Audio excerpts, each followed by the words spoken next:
138 minutes later, and we are back with our next match here. We're moving over to the NA side. I've got Gore Miser alongside me, Jorby. Gore Miser, obviously, you know it, but everyone at home, I'm going to let you know. Type in exclamation point access in Twitch chat. You can get yourself access to the game right now. Play some Smite 2 Alpha. I promise you, and it's in a really fun state right now. So get in there, grab a key, get it figured out. And who knows, maybe you'll want to get that God pack so you can have all the gods forever. Best deal around in gaming. But Gore Miser, getting ready to talk about our next match. We want to take a look at the bracket. We'll do that in a moment.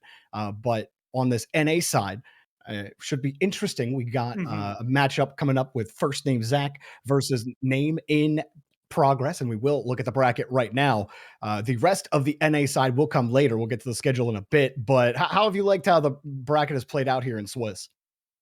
This one actually is the one that maybe is the most interesting because, like, specifically looking at the teams, and obviously it doesn't have to be this way because it's randomized matchups with your two-twos, and you can see that because first name Zach and name in progress both lost last week, right? So this is a matchup. Name in progress, like a team that had to go against Food Drive for Globe. There were so many strong names, period. And oh man, the week before that, they had to go against Cowabunga. Wow, they've actually been they got It's been they kind tough. of got a tough bracket 2 weeks in a row. So I think very similar. We were talking about a couple of other teams and EMEA specifically. I think Smoke Break came to mind where they had 2 weeks. They got to that 2-0 point, very similar to Name in Progress, and then had 2 weeks of just very difficult matches. So I'm kind of curious to see what they're going to be bringing, just because I know that this team seemingly has a lot, under the hood to look at. Now, obviously, we have a bunch of matches slated, not just for today, but also tomorrow. Though a quick peek over at the schedule and what we've done so far. Today, we've had Smoke Break versus Titans Reloaded. We had just got done with that one. Bills Goons get the forfeit win into the playoffs, and now you can see the NA matches is how it's sorted here. So you just want to look at name in progress versus first name Zach, and then tomorrow you see we got Mr. Play by Play versus Borscht, we got Garf's Goblins versus Look Within, and Tithonic versus Threat Level Midnight to close out the EMEA round 5 of Swiss. The losers heading to that last chance qualifier, while the winners get to wait and chill for a little bit until they get to the playoffs. But enough of that schedule. Is name in progress versus first name Zach will get going. And you said both of these teams coming in off of a loss. And first name Zach in particular is the one that I was kind of looking at against Secret Yeah. Service because it looked like they had a pretty good beat in that lobby, especially in game number 1, but they weren't able to really push their advantage. And so while it was a 2-0 for Secret Service, I feel like there was a lot of meat left on the table for that team. And Mhm. going up against Name in Progress, will they be able to actually capitalize on some of the opportunities that they had? Yeah, I know a lot of the discussion we had, behind the scenes talking about that team was about their objective play, right? And so that's going to be a big deal to look out for today, is trying to find out, are you focusing the objectives? What F dot used to always call it, the stuff after the stuff, right? Getting the fight is one thing, but are you going into the enemy jungle? Are you stripping some farm away? Are you getting your gold furies? Like, are you finding the small little plays, and I guess in the case of like a gold fury or a pyromancer later on in the game, the big things that just give you such a massive advantage. That's really where you start to win the game. You can get 6 kills in a row over and over and over again, and eventually you'll just win by attrition because you'll knock down towers. But if you're going kind of back and forth with these fights, you need to be finding gold furies when you can, towers when you can, things like that to psych up the advantage. And that's my goal to see for first name Zach today. We are ready for picks and bans, so let's head right over there and get this one started. We got our bans up first, and no doubt with Vampora. Vampora specifically, just who I'm looking at, his jungle has mostly been Susanoo.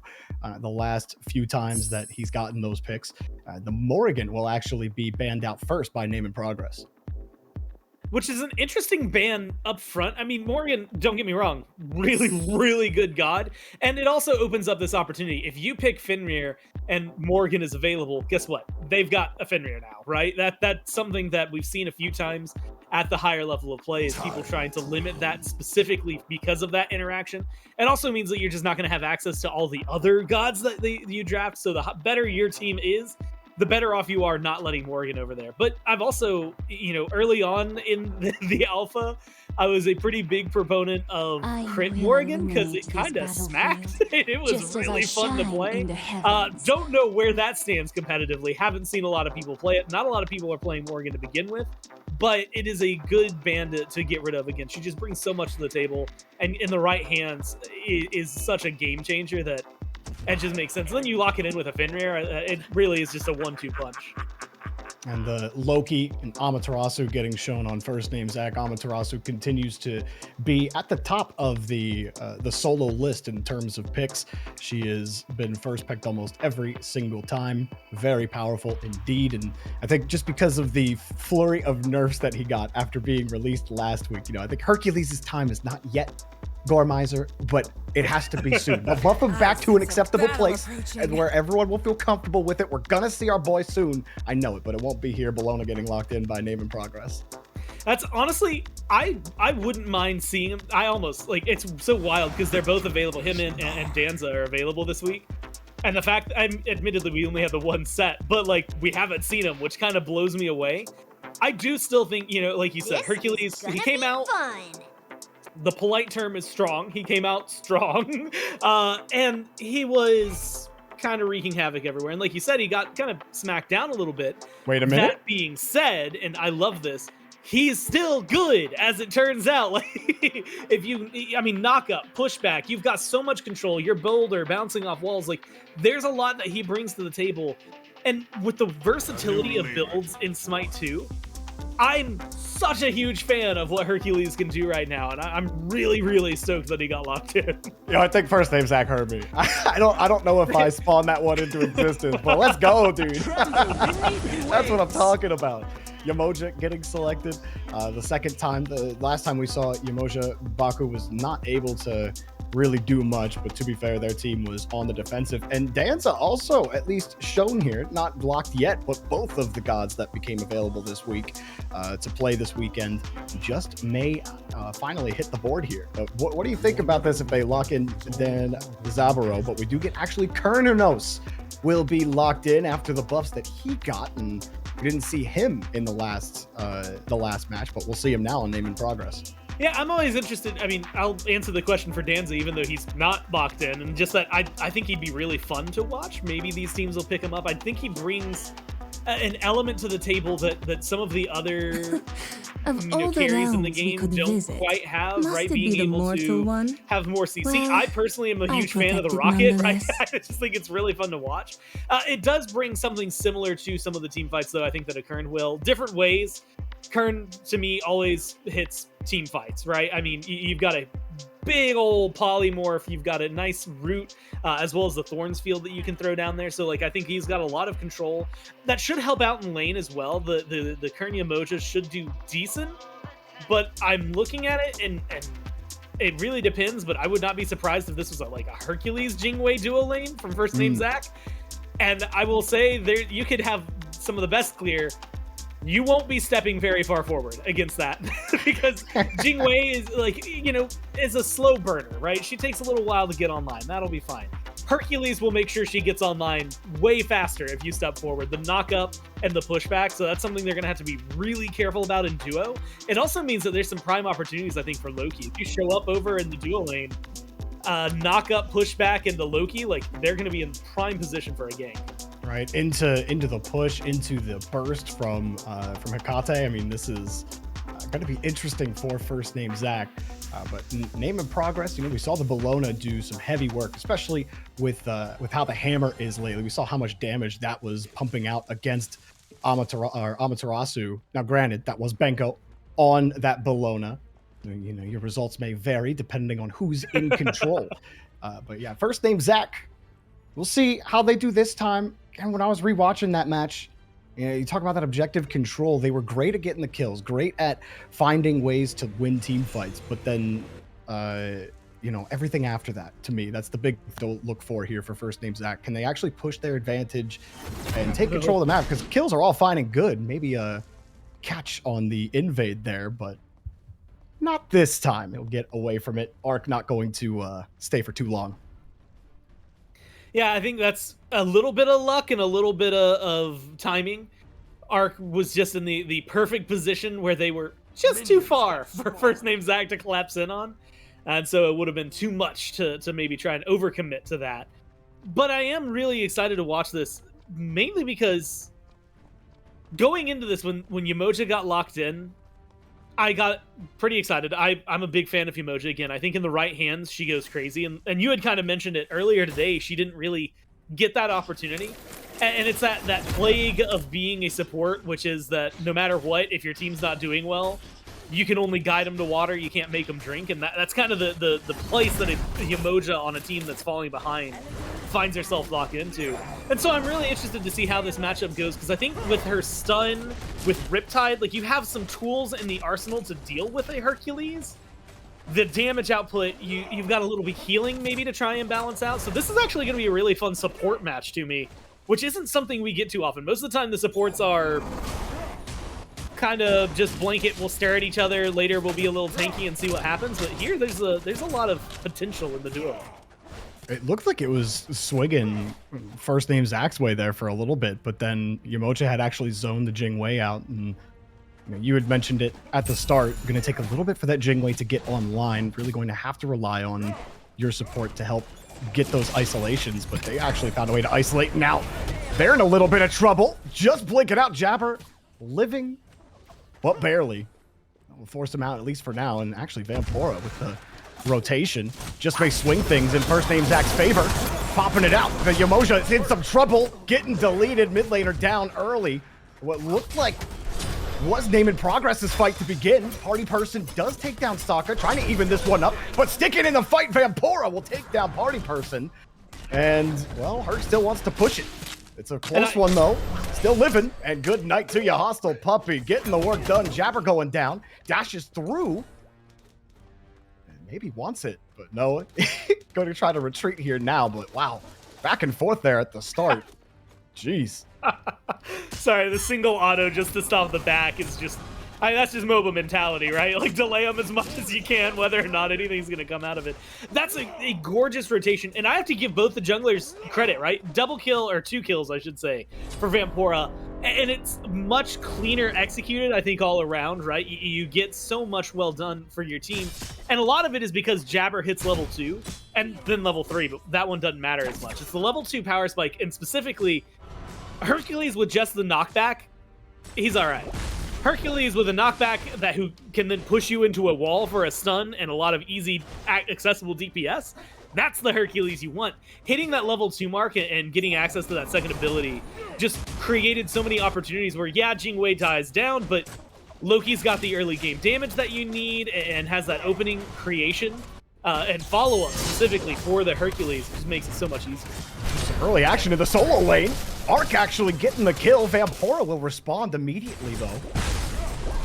With the gank on the solo lane, a lot of action on both sides of the map right now. I mean, you talk about that power spike from Hercules. I think that's why they focused so hard when they were on that jungle camp earlier to try to zone Jabber out like early, right? Even with the health going down, though, he still got showing how much of an effect Hercules can have on the lobby, even when he doesn't have that much HP. Just getting those displacement abilities unlocked just like that. Jingwei have a lot of work to do to bring down the health of mid laner. Do the job well enough, but I'm actually really liking how Name and Progress have responded in that duo lane so far, and really an open question right now. They're not afraid to get in there. Popped off by Kaidan. At least give them that jungle camp. Meanwhile, Arc is getting harassed, but did a ton of damage! Vampora! Yeah, you stuck around and you found out the Bologna hammer hurts. Well, I am a huge fan of the Bolognas we've gotten to see today. And look at that. I mean, it's creation of a little bit of space. The tower putting in some work for you. I can't believe Arc is alive. And honestly, I'm just going to say it, but with the mana count, I wouldn't have minded trying to go in. Definitely with the health bar, probably a egregious play if you had tried to get aggressive there. But I'm all about egregious. Instead, I admire this, right? You ward him off, you get the kill on Vampora, which already is massive.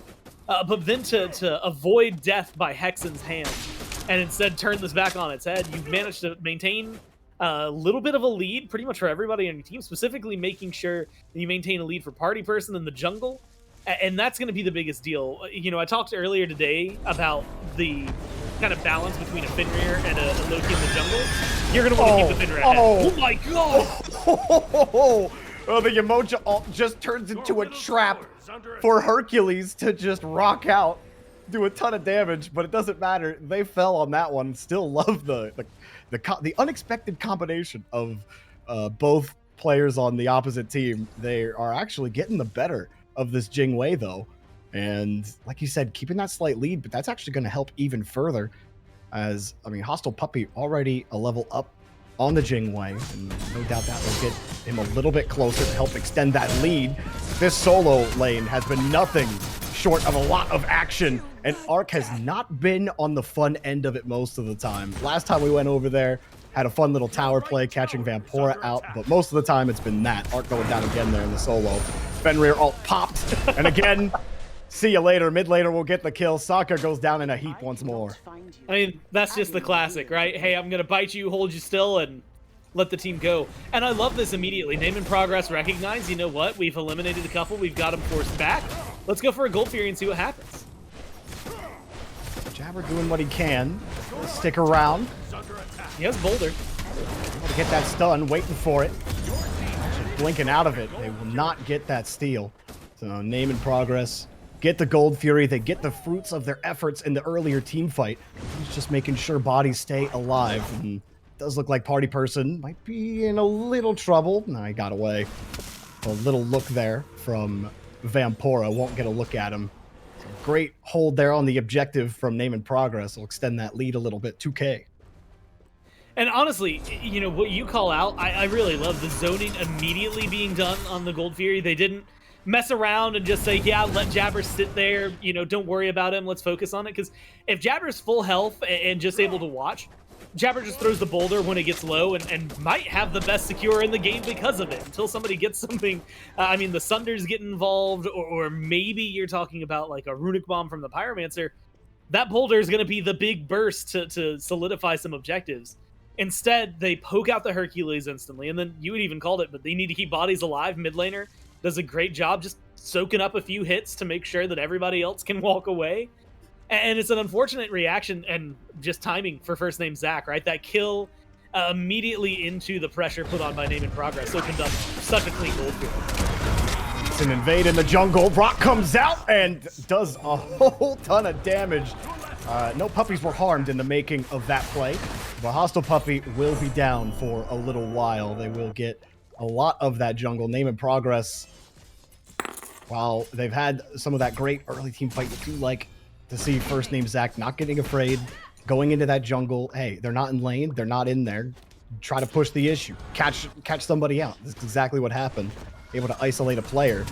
And mid laner is to just try to get that camp away. Has some assist behind him in Party Person, but everyone had already left by the time he got there, and Kaidan was thinking about that rotation too.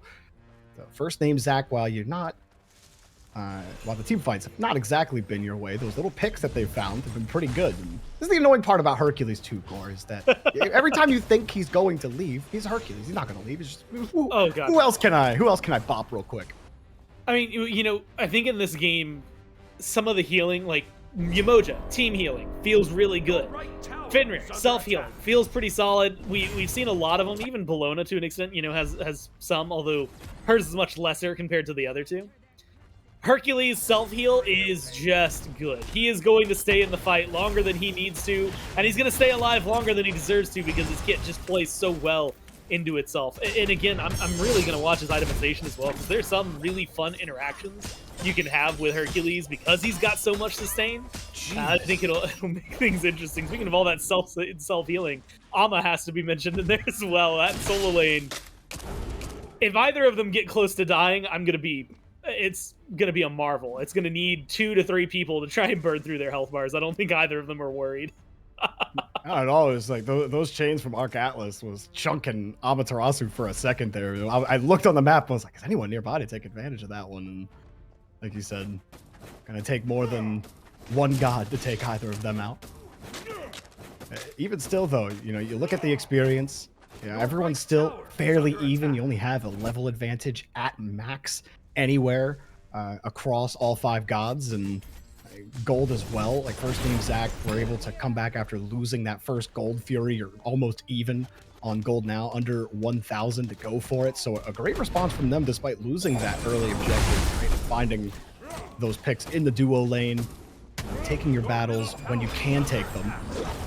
Sokka gonna get grabbed, ulted, and yeah, I don't know if you're surviving that one, buddy. Party person, not a party for first name Zach. They'll try to respond. Hurt Rock comes out, and Vampora will actually take down party person, and this one flips again. First name Zach really want to get these. They get 2. Vampora finds 2 before finally getting taken down. Just sitting around and slapping them. Pops one up, but won't actually get mid laner into a vulnerable position. Things trade out again. Kati ult as well, but missing. I honestly, first off, loving the pace of this game just because I'm all for it when the teams want to just scrap. But we're seeing another symptom maybe of some stuff that we highlighted earlier. A lot of aggression, I think, coming from first name Zach that pays off when they get these kills. But the can we get out of there and make something of it part hasn't really happened just yet. Good leveling.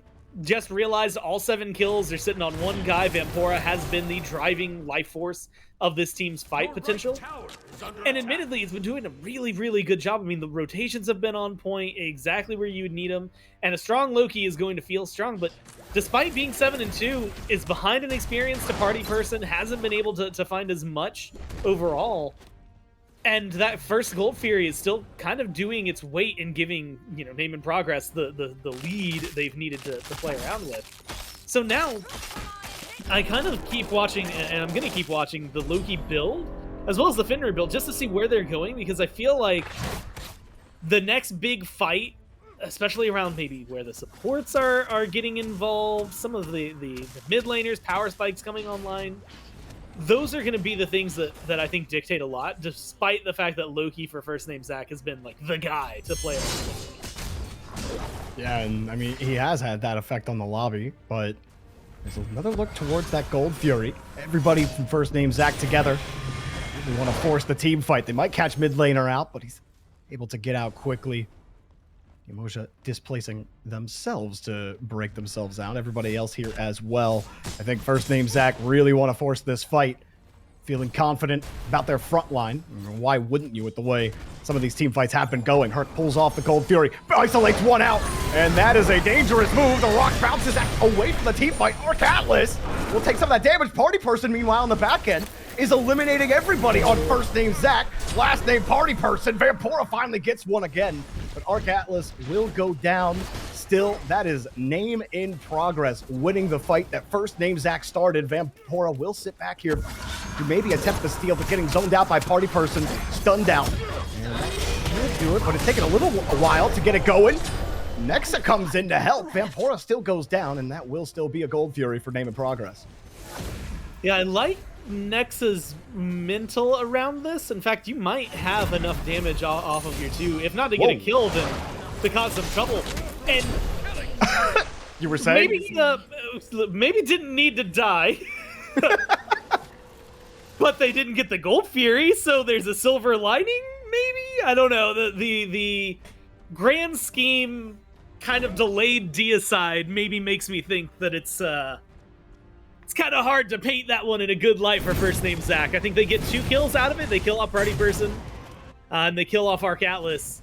You delay a Gold Fury, but that's pretty much the only positives. You lose everybody, and some of those are staggered, so like you're not even able to get anything done now where it's like a group respawn, and while Name in Progress reset, you can step up. It's like, no, we're Nexa just respawned into the map. Like, we haven't been able to really do anything.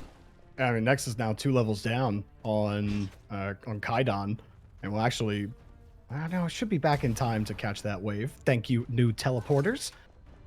Well, at least mitigate what would have definitely been another lane or another wave lost to that tower, more gold lost, but not the case. And yeah, I mean, even with that advantage that you have for Name in Progress, still pushing. First Name Zach, they started that fight. They started that fight with confidence over at Gold Fury. Yeah. At the most, you've mitigated what would have been a total disaster. But now, what do you do? Because you lose another one like that, things will definitely get difficult. You found the picks, but it always, I think staggered is not just the right word with how those deaths happen, but also with how the team fights have been developing for First Name Zach. Yeah, it's been an unfortunate scenario, mainly because it does feel like, and this is going to be easily disproven if Jing Wei can get online. I keep having to lean on that. It's kind of hard to get online when you're 0-5. I feel like Name and Progress kind of intentionally have been leaning on this Jing Wei to make sure that the life is just difficult as possible. But also, when all of your kills are on the Loki, it becomes a lot harder to convince me the rest of the team is doing well. Oh, well, Kaidon had done a ton of damage before finally going down. Arc Atlas comes in and at least gets one of those kills. The rest of the rotation coming through. Brutalized, gets dashed away. Ult got popped, but nobody to bite. And they just get out of that one. That almost was a complete disaster again for First Name Zach. It took 2 ults to actually lock down Kaidon. Kaidon still got a bunch of damage off and allowed a trade at the very least to happen for Arc Atlas. So again, it's like the little things go right and then the big thing goes wrong. And First Name Zach can't seem to take 2 steps forward. Instead, they're taking 2 steps back after 1 step forward. Yeah, you start a 3v1 in mid and it ends up being just a trade for everybody. There's no way you can convince yourself that it feels good, right? It's always going to be harmful. And the big thing is, as well, is yes, you get rid of the Anubis. I actually think that, the shutdown kill feels pretty solid. They were on a killing spree, now 3-1, and so 3-0. So maybe a little bit of gold to help things out. But you're still talking about a level and a half, maybe slightly closer to 2 levels above Nexa. And you had kind of mentioned that, but like the Hecate, I love this god. I love what she can do. I love her kit. But she does fall into the category of starting to fall behind, can't get much done. It just means that right now, Nexa, the 1, 2, and 3, outside of some really big ults, we aren't going to see as much maybe of a powerful punch out of the Hecate as we might see out of the Anubis. And that maybe is more than proven by the 3v1 with the Anubis almost killing 2 in the process. This might be a potential isolation again on the solo lane. There was a little look from Amaterasu. Let's move away from it. There's a potential 3v1 and not something that not something that Nexum definitely wanted to play with. So looks like Pyromancer will at least be contested. First Name Zach needs something to go their way. No knock-up, no nothing. Still gonna wait. Jabber hoping to find it. Will be a rotation out. So Name and Progress didn't like what they saw. Didn't like that fight. We move back again. A lot of the fights have been First Name Zach aggressing. More and more Name and Progress feeling more confident with the wins that they've had. Pyromancer does fall. And maybe bodies start dropping here soon. There you go. Hostile Puppy. Not much more he can do to try to survive that. First Name Zach get a couple of small wins. A fight in mid. Another isolation. Mid laner. Nice jukes to avoid the Hercules push back into their own tower. So everybody just kind of on retreat right now for Name and Progress. Yeah, and honestly, I don't mind seeing it. It's definitely good for First Name Zach to be this aggressive. I think they're getting a lot done across the map. But it's still going to be showcased in, I think, the 2 Gold Furies.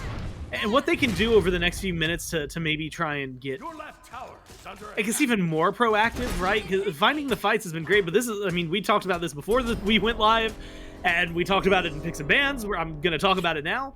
They've been doing great in the kill department. That has never been where they struggle. It's not the kills that are the problem. It's the stuff in the play on the map, right? Getting towers, knocking down Gold Furies, Pyromancers, eventually getting Fire Giants. And if you're going 50-50 on a lot of these fights so far, 14-11, right? You've been able to pick up almost as many kills as you've received in terms of deaths. You're almost in that spot to maybe make a bank and bet and hope that the next Fury or Fire goes your way, but I don't know if I want to put all my hopes, especially for playoffs, on a bet. I would like the sure thing. And so I'm really interested to see, is it going to be the Hercules who starts the fight, right? Having to go immediately into the breastplate, you get some of that cooldown rate.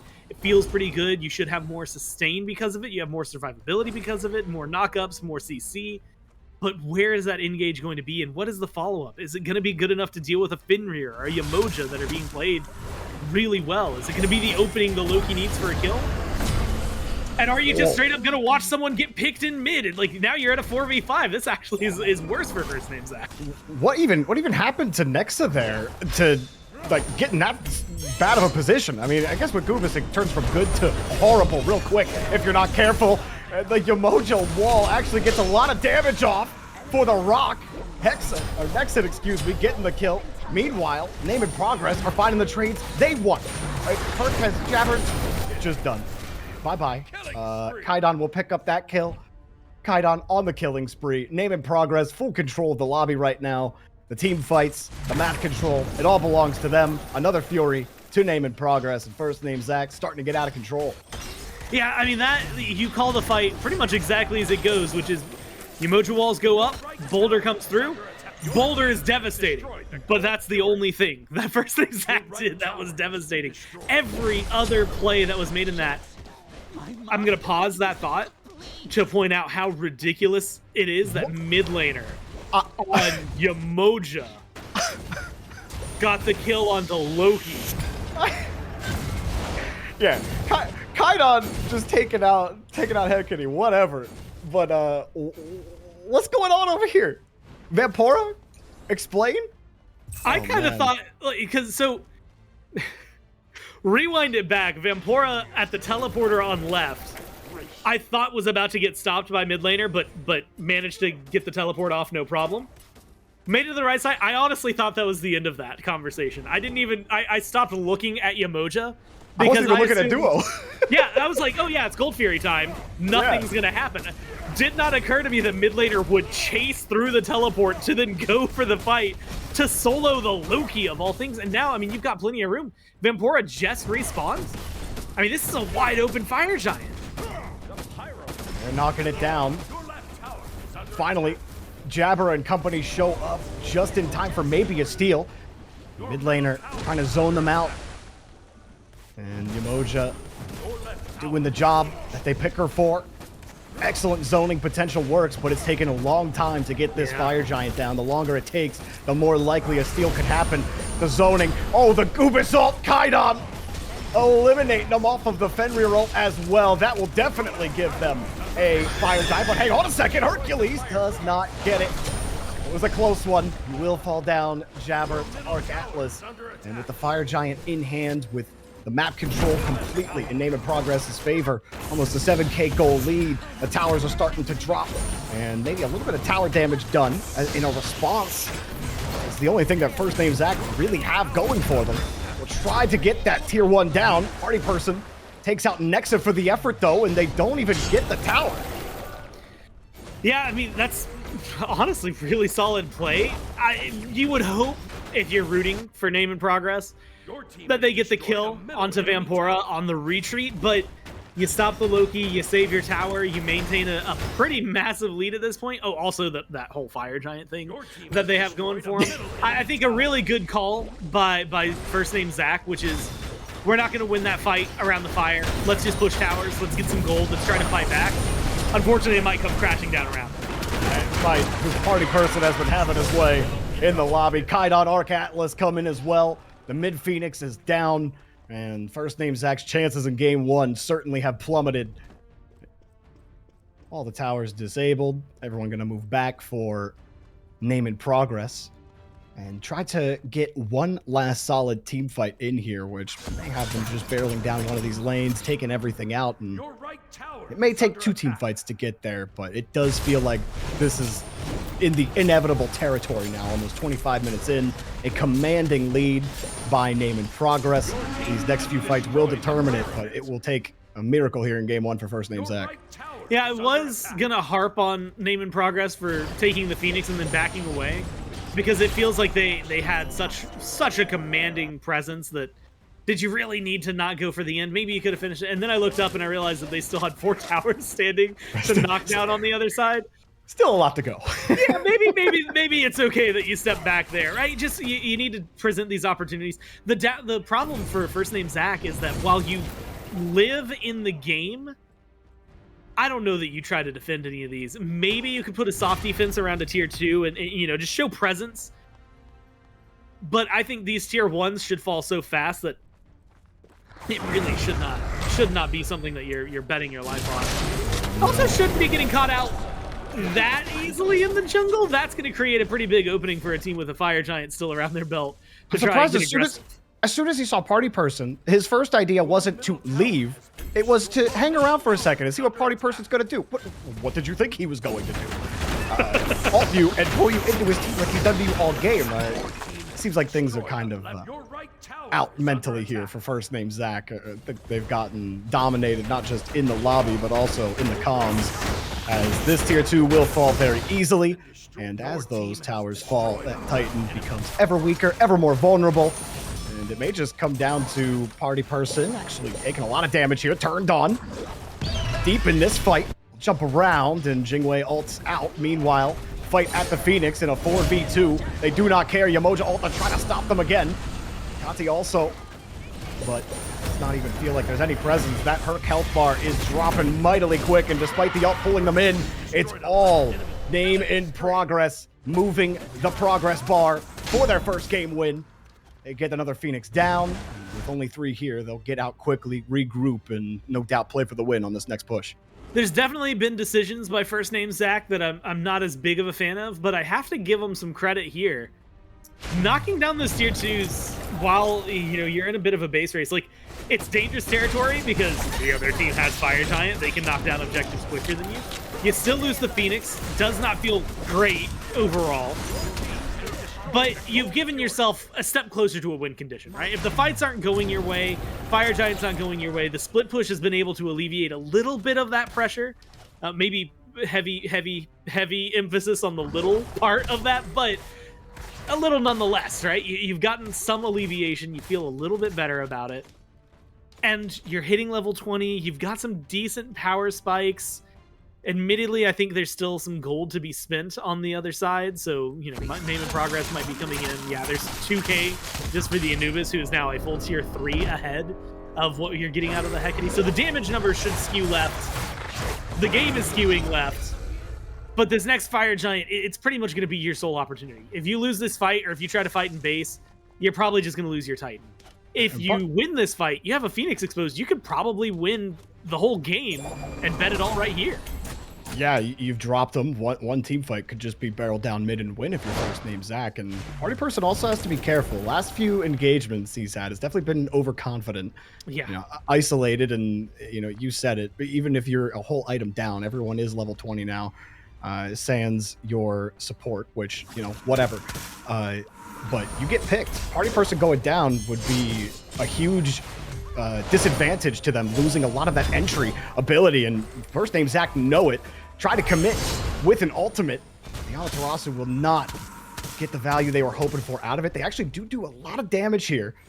And that will at least have name and progress hesitate, forced in the back a little bit with this Fire Giant about to come up. And you said it, coming down to this fight. Name and progress know it too. They don't want to back. They got those heals. Health bars are starting to come back up. And here's the critical juncture. Despite the domination that Name and Progress have had, you get to that 30-minute mark in Smite, and it's anybody's game with those towers down. We're also in an interesting spot, and I was kind of hoping to see first name Zach press the gas pedal a little bit. A lot of ults had been used from Name and Progress. 2 of them are already back. Kaidon's about to have theirs back as well. So while I was thinking that was a good opportunity for first name Zach, the window is kind of closed on them outside of the Emoja ult. Everything has come back for Name and Progress. Relics are going to be mostly up, blink down for Party Person. So there's still a spot to leverage, right? To cause some trouble. But you also have to remind yourself that there are some strong minions that are pouring into your base on left. And mid, they're getting aggressive as well. And that's going to be pretty helpful for Name and Progress to continue keeping pressure applied to first name Zach. Keep trying to apply that pressure, keeping them just away from that Fire Giant. Mid laner throws the walls up. Kaidon takes Jabber down without Hercules on the table. It's going to be hard to have any kind of front line now. First name Zach, first out of the lobby. Name in progress. Have them down, and with everyone on retreat, this will be a tough hold, but you have a decent front. You got Amaterasu up. You have a lot of damage and Sokka up. So you fight under this Titan. Maybe you catch them overextending. Name in progress. Still have to be careful about how they push this one in. Trying to zone them out. Arc Atlas is doing just that, but that Titan just gets absolutely melted. Good luck trying to zone them out of that one. Name in progress. Take game one. And they just, I mean, look, that's well played pretty much top to bottom, right? A lot of kills early for first name Zach. They all go on to Vampora, and eventually the Loki just kind of got handled, right? And I feel like every time he went in, they said, oh, okay, like we'll just deal with you then and then kill the rest of your team. And so they did a good job controlling that. I also have to give a lot of credit because at the very end there, you've got those kills, you've got fire minions that had already done so much damage for your team. You just walk in like half a Titan when there's only what I think two towers still standing. Yeah. Yeah, it's easy to burn through. So I love their calling. Again, the way they play it for name and progress is just kind of smooth. The way they approached this fight, they did a great job with the Fenrir, making sure that Loki was under control. And even though Party Person did get a little ahead of themselves quite a few times towards the end, they never really got truly punished for it, except maybe the few Jing Wei crits they ate straight errantly in mid that one time. Well, first name Zach, got to get it figured out. Otherwise, they'll have a date in the last chance qualifiers. But name in progress. Their eyes are on the playoffs. Can they confirm that after game two? Find out after the break.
head on over to YouTube. Make sure you subscribe to the Smite Pro channel where all of the content, weekly or otherwise, gets posted. Old interviews, new interviews, and all sorts of fun little games that are done here on twitch.tv/Smite Gaming. Catch that over on the Smite Pro YouTube channel and make sure you check that out.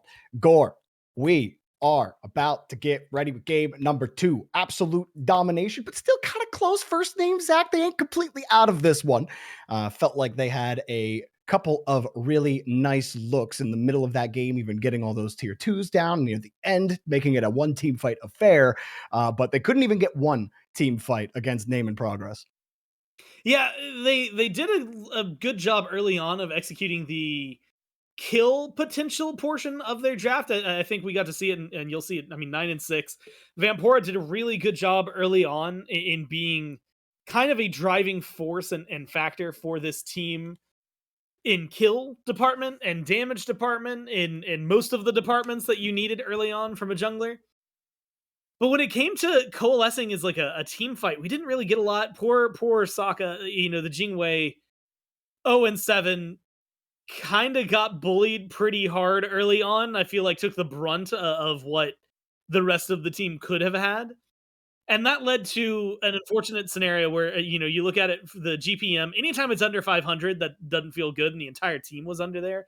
Just not able to farm enough, right? You weren't able to get the items on lane. We talk about Jingwei, and I love Jingwei, but she is later in the game, right? She needs a little more farm to get fully online to those big power spikes. And there was a couple moments against Party Person where she looked really good, but there's only so much you can do by yourself. Well, as we head into picks and bans for game number 2, surely first name Zach are thinking about banning out this Anubis. 34k damage in the lobby. I think that was like 10k over anybody else in the lobby. Kaidan was absolutely sick with it. I think what was that state? He was like 8-1 in that lobby. I mean, you can't let Kaidan do what he did. Name in Progress will make sure that the Morrigan does not enter this lobby for first name Zach. They've been adamant about it, and they're here again with that ban. And honestly, I like it for the same reasons I liked it the first time around, mainly because typically it's accompanied by a first pick Fenrir, and I don't really see a reason to change that. Right? Like, outside of the fact that maybe there were some moments later in the game the Party Person kind of got picked on, and it was more because Party Person was getting aggressive than it was because of anything that Fenrir was doing. You could probably just run it back. I will give first name Zach credit. The draft they pulled in was really strong. It just didn't execute at the same level. And I think that was play on field, I should say, more than it was necessarily the gods. Even better than a ban, why not just take Anubis away from them with Fenrir getting locked in, and Amaterasu also going to be on first name Zach's side. So things kind of fall in the same way, except Hecate on first name Zach this time around. Yamoja again, mid laner was loving that Yamoja, and will keep on it for name in progress. So it seems like we're kind of falling the same way. These picks aren't taking as long as game 1 did. It feels like very confident picks here for name in progress. Yeah, I mean, and it should, right? When you're looking at name in progress and you're looking at what they just accomplished, you've got a good front line. Yamoja, I'm gonna keep saying it, and I'll say it every single time, but as long as you are in the right hands as a god, that's what matters most. And Yamoja is hard to make work, but there are a few players that make her work above and beyond what anybody else can accomplish. I'm gonna put mid laner in the list of people who I trust with the Yamoja. I think that this is a solid pick. And what I think was really interesting is that in game 1, it was paired, and again, maybe not necessarily the most powerful thing in the world, but you get the Kern beside it, and while he did receive some buffs, we've talked about that, and actually is feeling pretty good right now.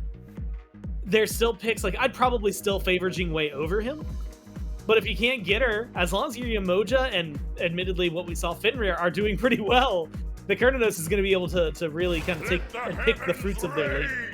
And they're rounding things out with the Zeus pick. Now, we did watch Zeus in the last match today, and he kind of got camped on.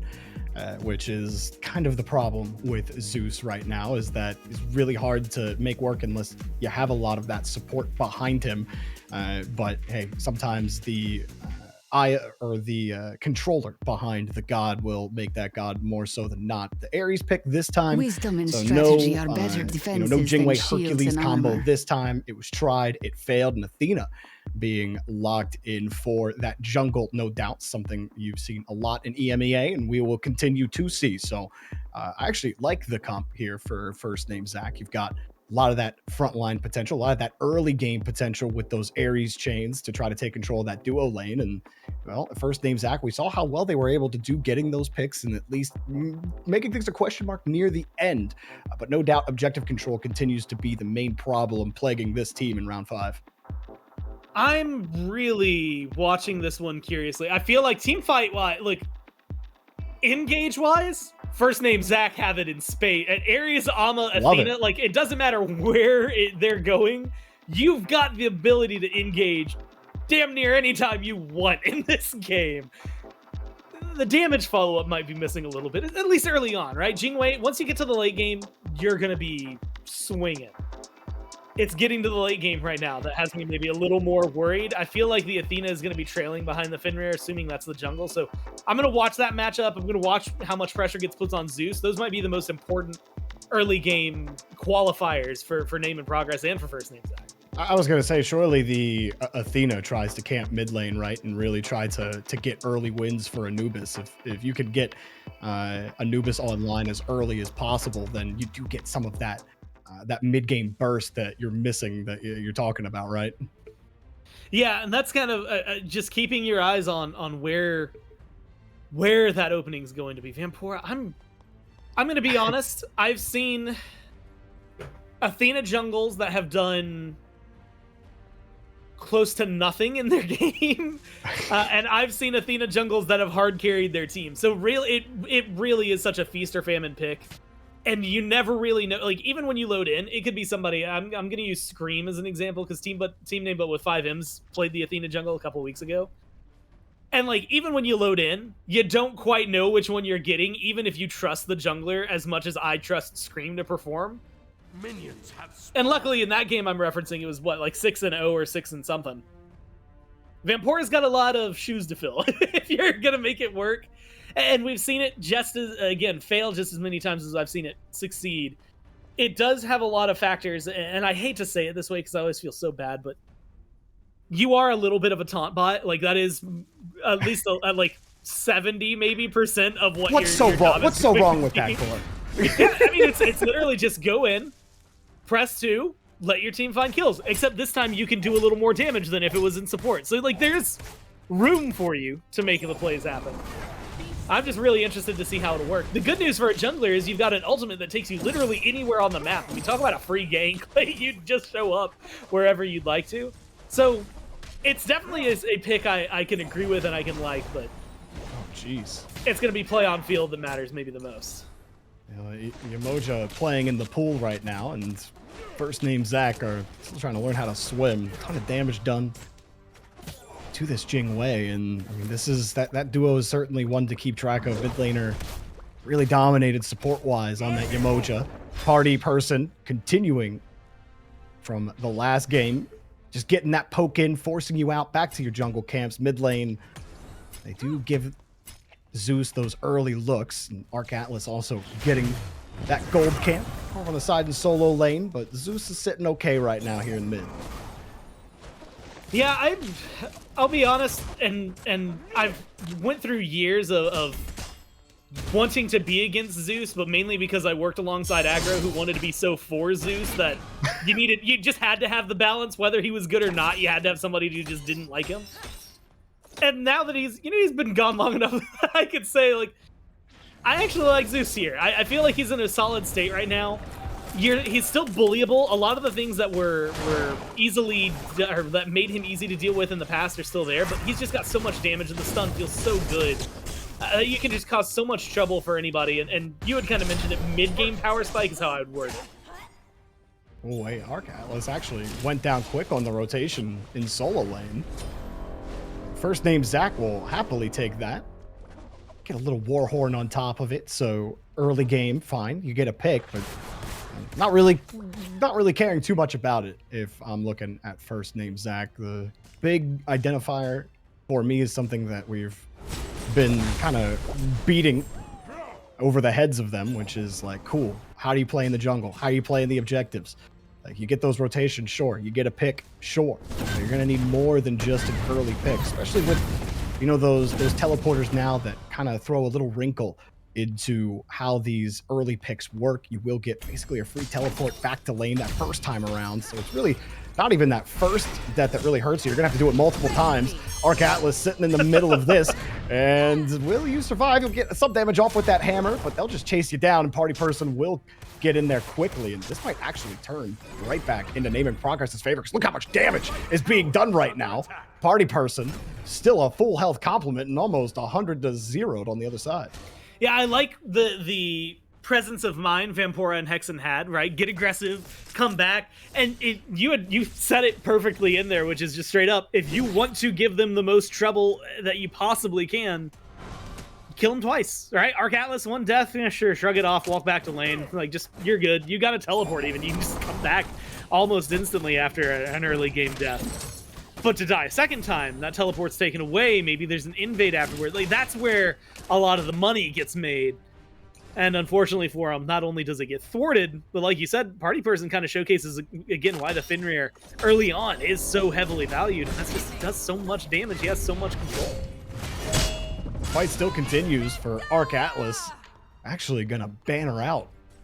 Make sure that you don't get ganked again. There's been a lot of attention shown over to Arc Atlas and trying to lock them down. Meanwhile, mid laner trying to get that buff. And I don't think that he did. Does not look like it. Oh, pop. No escape. And, well, Yamoja also has a no escape button, but it's a huge water wall. We'll get the kill on Jabber. A response from Sokka, but not for too long. Mid laner gets both of the kills. And on a killing spree, you want to see if your first name's Zach, or maybe even if your name in progress, Yamoja getting all these kills.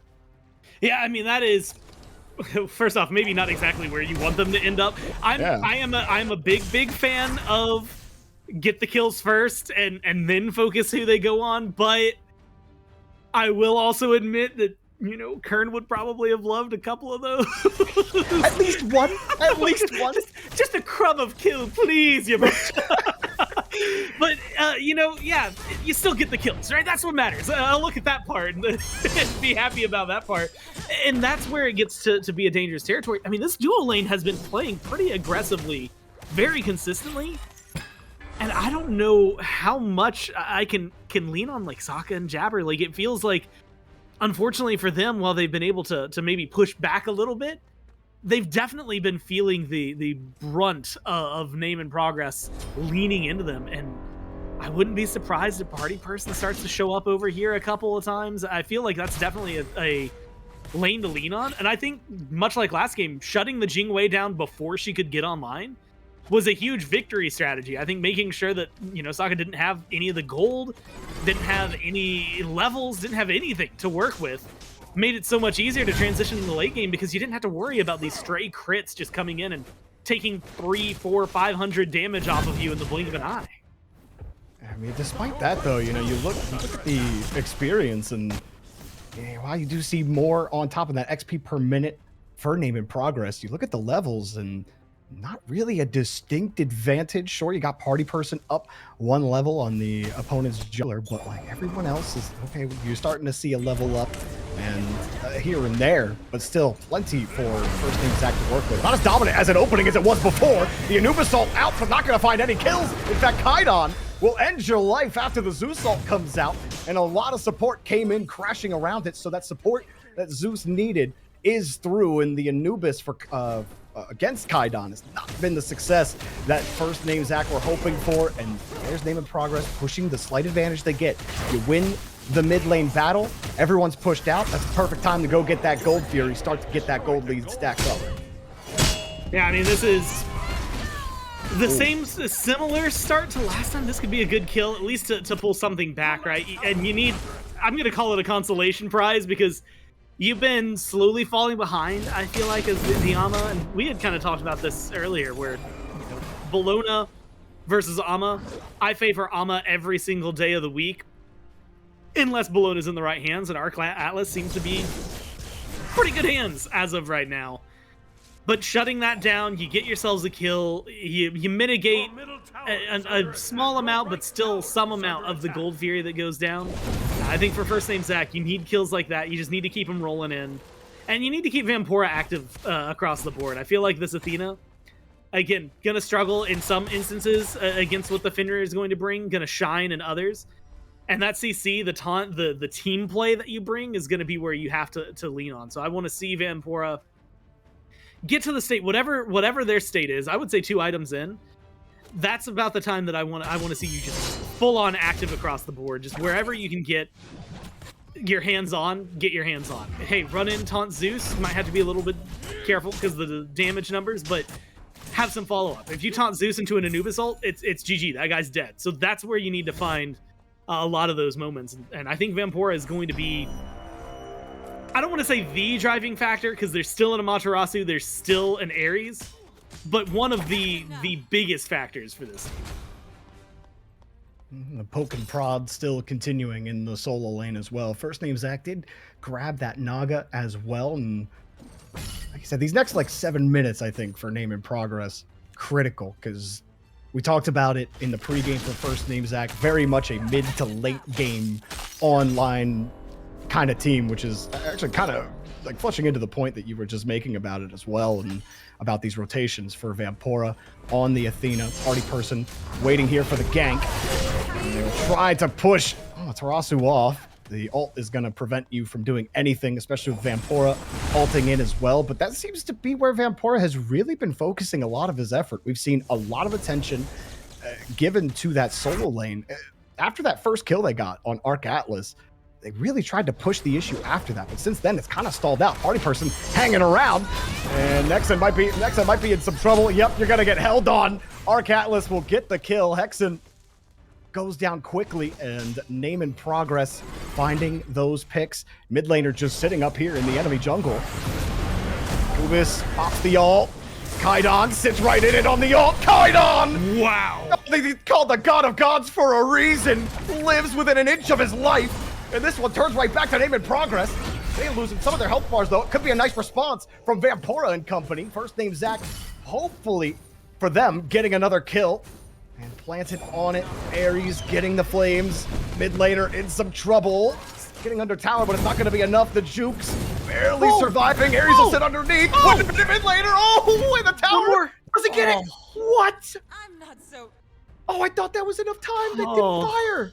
It was, I mean, you're talking maybe half a second, right? Like a tenth of a second. Like, yeah, if it goes even just a little longer, Jabber dies there. I mean, that is, what, Grand Scream, that was like a 2 for 2, I think, right? It's ultimately even, and you get punished. I mean, you get some great moments. Kaidan surviving. Unfortunately, it looks like Arc Atlas is going to get taken down here, but, you know, 2v1, only so much you can do. Mid laner. That is the moment. I mean, it feels so ridiculous to even almost turn that around in a 1v2. Good jukes, dodges out some of the wide bolts, by the way. Like Jingwei autos, when they are like that, it is harder to miss than it is to hit. So it's impressive mid laner is able to juke those out. I say, mid laner or solo laner in that Yamoja? I don't even feel like a support in this game. 3, 1, and 3, by the way. Right? I mean, like, come on now. Oh.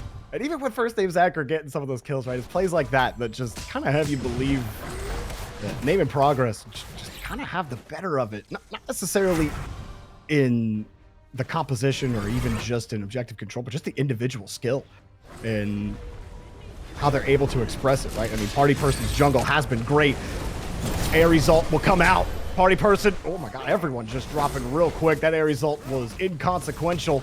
And that will be a free Gold Fury and even some bodies down for Name in Progress. With all 5 of them up, and Nexa and Jabber out of the game for a little bit here. Feels like we're going the same route as we did before. Gore, you're up about 4K again at that critical moment where first name Zach, they need to come online. And so getting this gold lead towards that 15-minute mark was critical for Name in Progress. They're getting exactly that, especially now after that tier 1 goes down. Yeah, it is not the most gold in the world, but it's a lot of gold nonetheless, right? Split across the team is when it gets lower, but realistically, you've got so much. This is a good opportunity. I love Vampora ulting over. I love getting aggressive. At minimum, you're saving this tower, but with Party Person, this might go a different way. He'll try to leap. Well, at least get the brutalize, and you're not surviving that one. No. Has the ult on top of it, pulling it into the gauntlet. Party Person, absolutely driving his namesake there, bringing all of first name Zach to the party. And what can you do on the side of first name Zach? Jabber on the Ares isn't gonna find much. We'll zone them out for a little bit. You do have some support coming in behind you, but they missed the wrap. It doesn't matter. That should take care of mid laner, and you'll happily take that all day. Now this might be the chance for Team Zach to push it, but wow. Well, Hostile Puppy uses the grass to his advantage, walks right by what would have been a potential trap, and you'll at least survive. This position, and you had already mentioned it, very similar to game one. There are little things that are still going the way of first name Zach, but a lot of it feels like these kills, they pick up so easily. It's the everything else, and it's really been the story of the set, the story of the team. This would be a huge pickup for him. Getting a pyromancer, just any objective, right, is a step in the right direction. And I like seeing the team still be proactive, right? It's very difficult when you get down 2,000, 3,000, about 4,000, 5,000 gold is the mark where sometimes it just gets harder to play. Like, it gets harder to be the team that is choosing to go for the gold fury. It's harder to be the team that's opting to go for this tower and to start this fight, because it does feel like so much has just been going against you. So for first name Zach to still be playing proactively, to me, shows that they're still mentally in this game as much as they possibly can be. It's just going to be, again, about making these kills happen, these fights happen, not just in their favor, but also at the right times, right? Get the fight right before the Gold Fury. Don't fight, die, and then lose the Gold Fury because nobody was around. Try to find these opportunities, and maybe with the front line you have, manufacture these opportunities. Make them happen. And find somebody like, say, Arc Atlas, standing at your tier 2, just waiting to be killed, and yeah, kill him. I would just like to point out, as soon as Arc Atlas goes down here, that Yamoja is still leading in player damage. You know, it's been that kind of game. But, hey, first name Zach are picking up a kill. Again, a lot of attention paid over to Arc Atlas on that Bellona, wanting to keep him down for as long as possible. But Name in Progress will get the Naga in response. So first name Zach, even when you're winning, you're losing. And that story does still kind of irk at them at the back, even when they start to figure some of these things out. As Hostile Puppy and company gonna take control of their camps. Not as much invade as you saw from first name Zach, even when they were down. But now you're kind of at that juncture again for first name Zach. You've gotten to the 15-minute mark. You said it before, it's not the biggest gold lead for Name in Progress. Certainly a lot of room to come back into this game. The gold is kind of spread out, but oh wow, Party Person got deleted immediately. Nexa taking him off the table. Mid laner though coming through, and the walls are just ugly. Why not? It's Yamoja's lobby, it's mid laner's lobby, and turns it right back around on him. Kaidon will confirm the kill, and that will leave only 2 left, Vampora and Sokka on the side of first name Zach. But geez, mid laners taking over this lobby for sure, getting some of that damage out off the lightning from Kaidon. I wonder, Doug, if you can't bring back the net worth chart, because why is Yamoja number 3? That's what I'm saying. Wait up until that last team fight. She was still number 1 in player damage too. 7, 2, how and is Zeus under you? Look, I would maybe agree with some of these kills going elsewhere, but also I love what mid laner's doing, so I can't even be mad about it, right? Like, I love that you're finding the kills for your team. I love that you're being super active. I love that, admittedly, in this one game, I think I've seen more impact from the Yamoja. No offense to Hostile Puppy, I just don't know if I've seen the Kern really do too much outside of some of the polymorphs. And so it hasn't had to do much. Yeah, realistically, it's been really fun to watch. Maybe for all the wrong reasons, but who cares? Sometimes you don't want to be right. And I think this is one of them. You also get a lot of great moments in that, right? The damage numbers from Zeus are just insane. Also, this might be a moment of biting off more than you could chew for mid laner.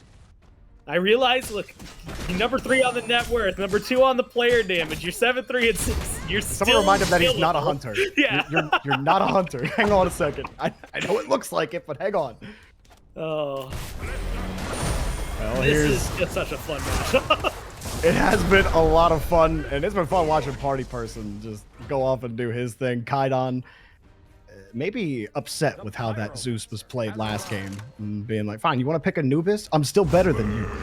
But really, the support from Kaidon's team as well has been great in that mid lane, because that was kind of my main concern for Name in Progress, is, you know, talking about just camping out Zeus and holding him down, and the early burst that Anubis has does outshine Zeus, at least on the table. But Jabber will rip the tablecloth right off of it, take Kaidon out. That is a lot of damage out. Yes. First name Zach now. Chance for you to take a lot of this jungle, but there's also not much objective to fight for right now. That's the thing. When you lose the Zeus, the thing you're losing the most is that just high burst damage that it suddenly sometimes feels like it comes out of nowhere. It's very easy, I think, in the middle of the fray, especially in the middle of a team fight, to not realize you have 3 charges on you and to realize you're about to get stunned. And, you know, especially at this rate, I mean, a third to half of your health is just going to disappear.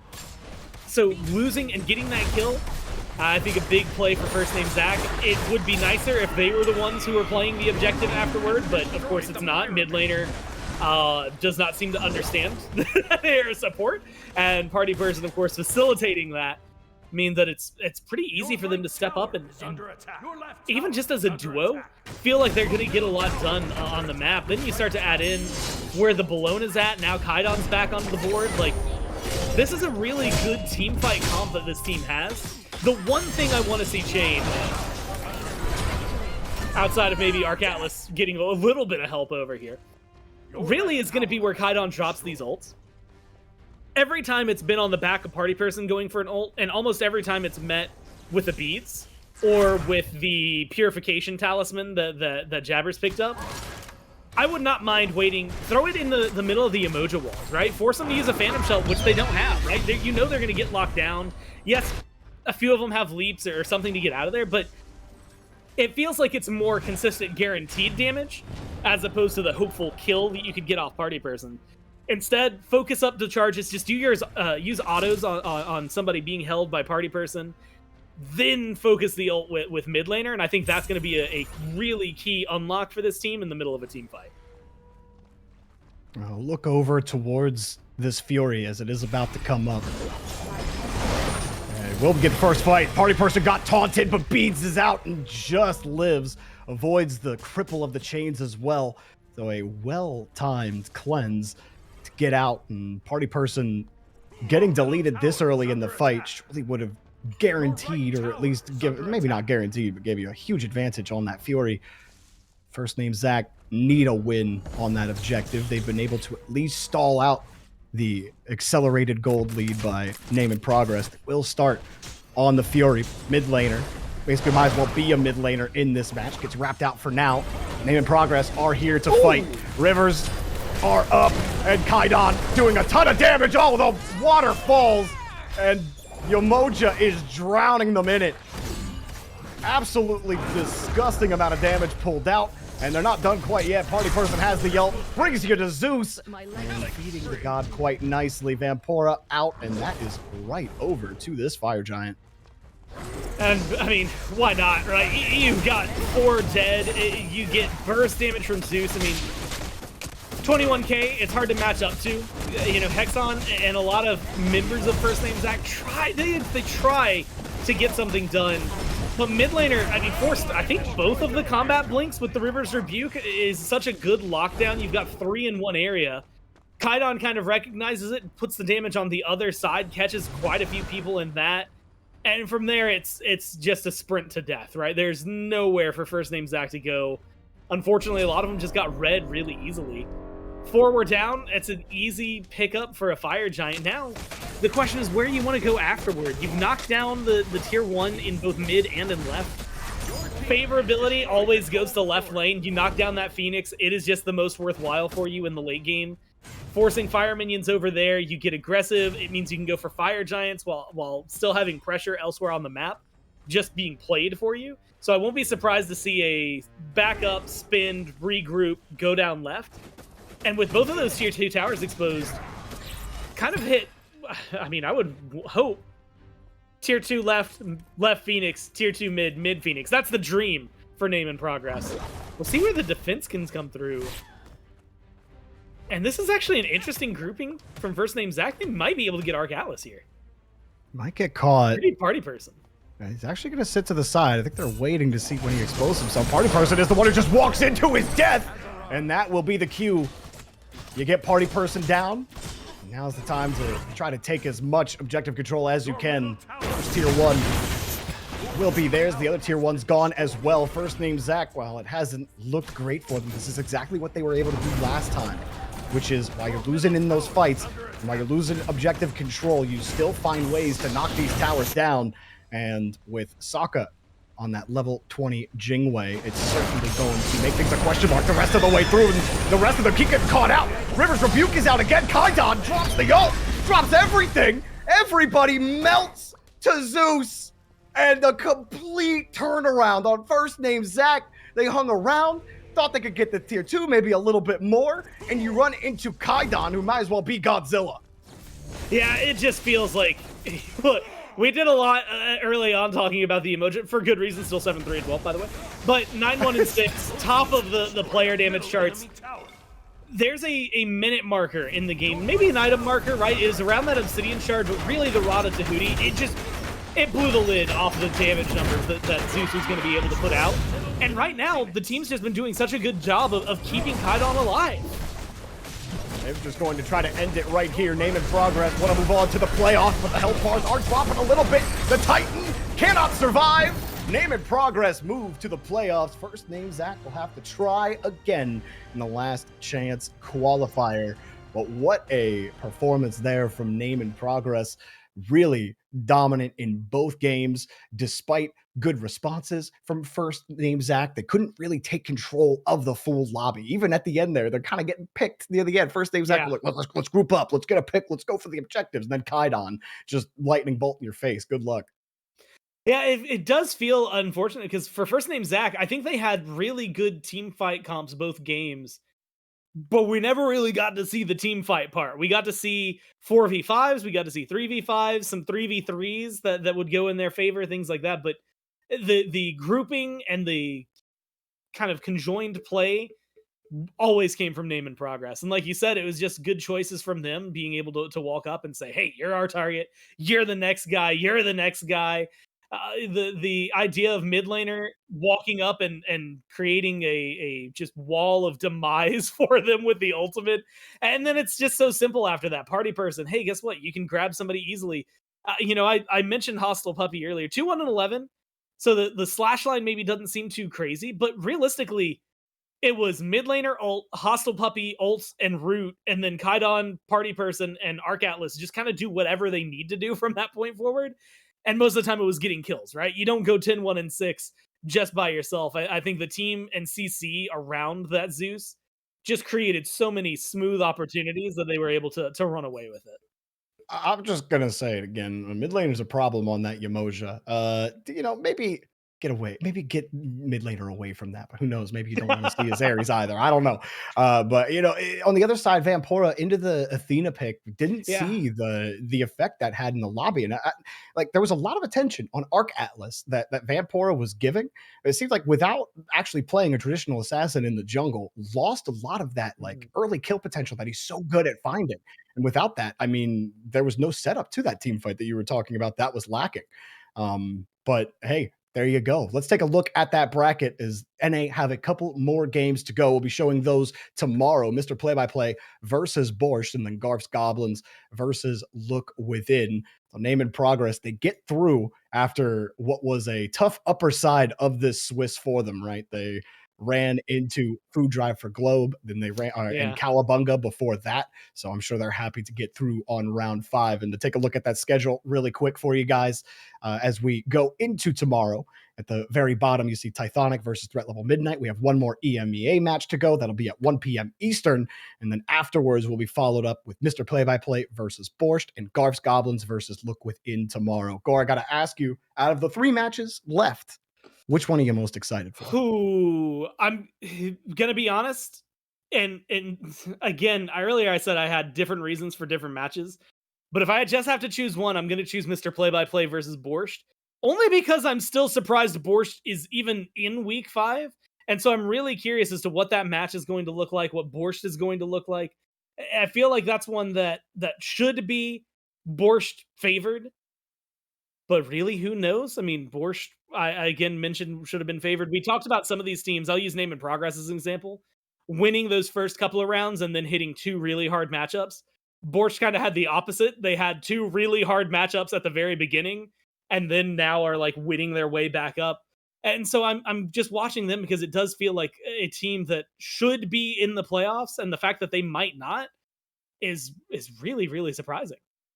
Yeah, very surprising. I'm curious to see how Borscht do at the end, but that's the fun thing about round 5 is you might get some results that you aren't expecting, and I'm certainly excited for it.